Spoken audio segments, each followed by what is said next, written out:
سمعت حاجة غريبة إن إحنا كمكفيين بنفتعل مشاكل أو بنحب المشاكل أو الكلام ده كله. طيب أول حاجة خلّينا نتكلم في مبدئيًا إحنا كلنا الشعب كله أكيد في بعض منهم في كويس، في الحلو، في المحترم، في و إلى ذلك.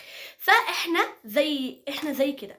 فمش معنى إن أنا شُفت مثلًا كفيفة بتحب تفتعل المشاكل فكلّهم مثلًا زيّهم. طيب خلّيني أدّيكم مثال وأدّيكم إيه الأسباب اللي ممكن تخلّي الكفيف يفتعل المشاكل. أول حاجة تجاهل أهله، تجاهل أهله، أنا قُلتها أكتر من مرّة إن أنا ما ينفعش مثلًا أكون قاعدة مش عارفة أنا متوتّرة ليه، إن أنا ما ينفعش مثلًا أكون قاعدة وسايباه وهو متجاهلاه خالص، اهتمامي كلّه حرمانه من التعليم، رغم مثلًا إيه، يعني مثلًا واحدة تيجي تقول لِك إيه، سمعت واحدة دي حاجة حقيقية، إن هُم 2 مكفوفين، الولد متعلّم وما شاء الله واصل لحاجة عالية جدًا في التعليم وما شاء الله دكتور دلوقتي في الجامعة، والبنت للأسف ما خدتش حظّها من التعليم خالص.